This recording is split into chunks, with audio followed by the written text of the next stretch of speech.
কে তুমি মা বলো না মা।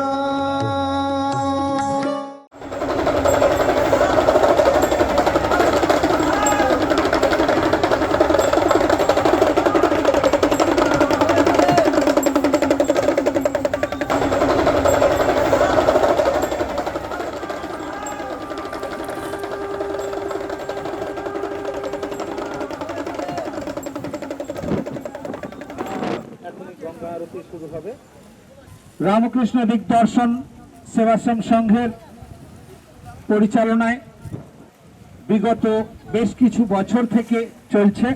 প্রত্যেক শুক্লা তৃতীয়া এবং শুক্লা দশমীতে গঙ্গা আরতি হয়। এই আলমবাজার ঘাটে গঙ্গা মাকে শ্রদ্ধা জানাবার জন্যে, যে গঙ্গা মা আমাদের জীবন ধারণ করবার জন্যে সন্তানকে যেরকম মা আগলে রাখেন, সেইভাবেই গঙ্গা মার কাছে কোনো জাতি ধর্ম নেই। সব জাতির সব ধর্মের মানুষকে তার নিজের সন্তান হিসাবে পানীয় জল, ঠান্ডা শীতল জল, ঠান্ডা হাওয়া তার থেকে সে চিরকাল দিয়ে আসছে। সেই জন্যে সেই গঙ্গা মাকে আমাদের শ্রদ্ধা জানানো উচিত। আর সেই শ্রদ্ধা জানিয়ে সারা ভারতবর্ষের বহু প্রান্তে গঙ্গা আরতি হয়। এতকালে আমরা কলকাতার বহু জায়গায় দেখছি গঙ্গা আরতি হচ্ছে। বহু বছর থেকে আমাদের রামকৃষ্ণ দিগদর্শন সেবাশ্রম সংঘের আশ্রম জননী পরমাত্মা সাধিকা খনামা, তার প্রয়াসে এই আলমবাজার ঘাটে গঙ্গা আরতি হচ্ছে, চলছে।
পার্থিপতে হর হর মহাদেব।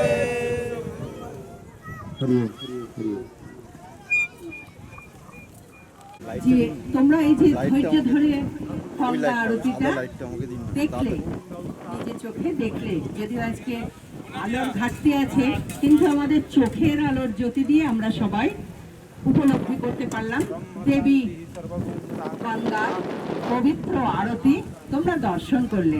প্রতি মাসে হয়, তোমাদের জানা হয়ে গেছে, সকল ভক্তদের জানা হয়ে গেছে, প্রতি মাসে অমাবস্যার 3 দিন পর শুক্লা তৃতীয়ায় এবং শুক্লা দশমীতে এই মঙ্গলময় আরতি হয়। আজকের আরতিটা, আজকে তোমরা সবাই জানো, আজকে কিন্তু শুভ অক্ষয় তৃতীয়া। এই শুভ অক্ষয় তৃতীয়াতে দেবী গঙ্গা দেবীর আজকে আবির্ভাব তিথি। এই গঙ্গা দেবীর আবির্ভাব তিথির জন্য প্রচুর প্রচুর তপস্যা করেছিলেন ভগীরথ।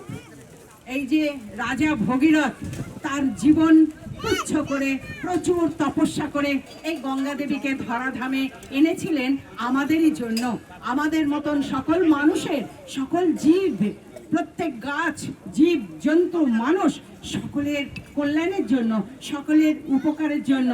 সেই আমরা রাম বলি, দশরথ বলি, রাজা রাম, রাজা দশরথ, তাদেরই বংশধরে পূর্বপুরুষ ভগীরথ রাজা। সেই ভগীরথ রাজার তপস্যায় গঙ্গা দেবী তার তপস্যায় সন্তুষ্ট হয়ে, খুশি হয়ে এই ধরাধামে ধরা দিয়েছেন। আর গঙ্গা দেবী ধরা দেওয়ার ফলে কত অফুরন্ত উপকার তার থেকে আমরা পাচ্ছি, কৃপা পাচ্ছি, তার থেকে আমরা কত করুণা পাচ্ছি, আশীর্বাদ পাচ্ছি, সেটা আর বলে বোঝানো নয়, তোমরা সকলেই জানো।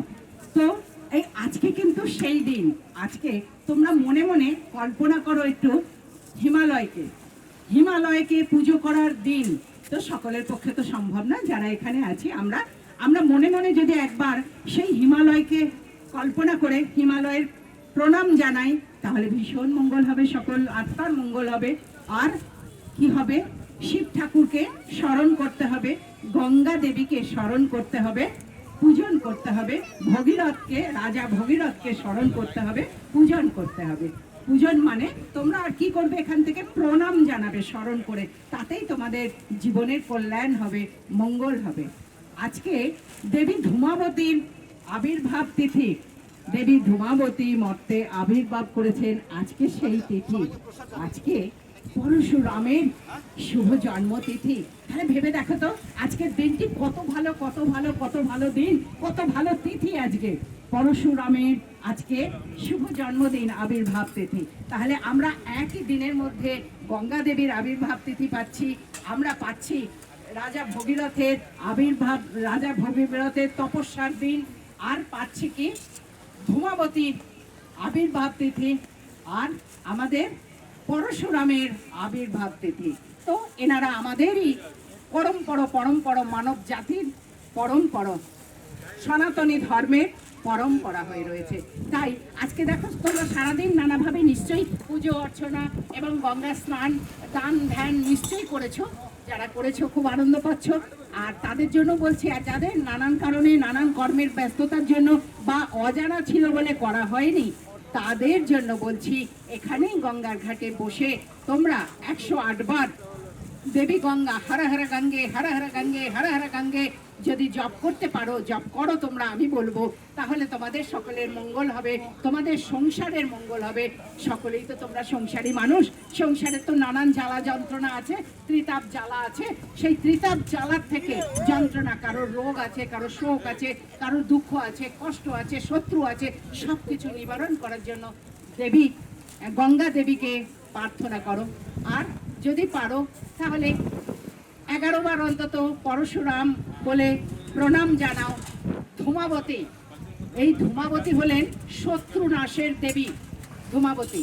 আমরা যারা যখন তন্ত্রের কাজ করি, যাদের শত্রুতে ছাড়খাড় করে তাদের জন্য তপস্যা করা হয়, তাদের জন্য হোম যজ্ঞ করা হয়, জলে ভেসে জপ করি ধূমাবতীর জপ। তাই তোমরা দেবী ধূমাবতী বলে 11 বার যদি জপ করো, করে মনের দুঃখটা তার কাছে জানাও, তিনি তাদের কৃপা করবেন। কারণ শুভ যোগ, শুভ মুহূর্ত, শুভ তিথি সব দিন সব সুন্দরভাবে আমরা তো পাই না, যেদিন পাই সেদিন ছাড়ি কেন বলো? তাই এসো সবাই মিলে আমরা হর হর গঙ্গে, হর হর গঙ্গে, হর হর গঙ্গে, হর হর গঙ্গে, হর হর গঙ্গে এই প্রার্থনা করি, কৃপা করি। হর হর গঙ্গে মানে তার মধ্যেই শিব ঠাকুর আছেন, গঙ্গা দেবী আছেন, তাই হর হর গঙ্গে এর ওপরে আর তুলনা হয় না, এই মন্ত্রের আর তুলনা হয় না।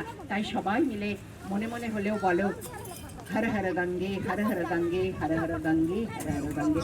আর যারা এখানে আছো তাদের জন্য বলার, আচ্ছা তোমরা সবাই প্রসাদ পাচ্ছ তো? কেউ প্রসাদ দিচ্ছে তো? আচ্ছা, তো এখান থেকে প্রসাদ গ্রহণ করবে। আর সকলকে বলা হলো, তোমরা জানো তো আমি কোথা থেকে আসছি? আমি আসছি রামকৃষ্ণ দিগদর্শন সেবাশ্রম থেকে।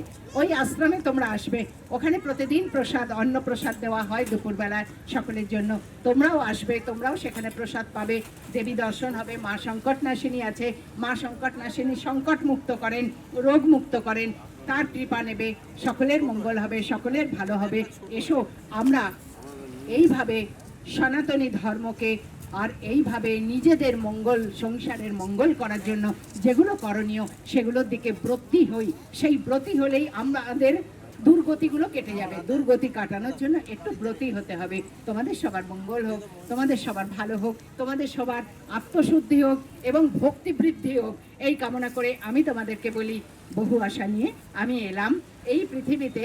মানুষের মাঝে ভগবান আছে সেটি খুঁজে নিতে। তোমাদের সকলের চৈতন্য হোক, তোমাদের সকলের মঙ্গল হোক, মঙ্গলময় ঈশ্বর সদাই তোমাদের সঙ্গে থাকুন। তোমরা সকলে অনেক ভালো থাকো, অনেক ভালো থাকো, অনেক ভালো থাকো। বিশ্বের কল্যাণ হোক, বিশ্বের কল্যাণ হোক, বিশ্বের কল্যাণ হোক। ওম নমঃ শিবায় নমঃ। হর হর গঙ্গে। কে তুমি মা, বলো না মা।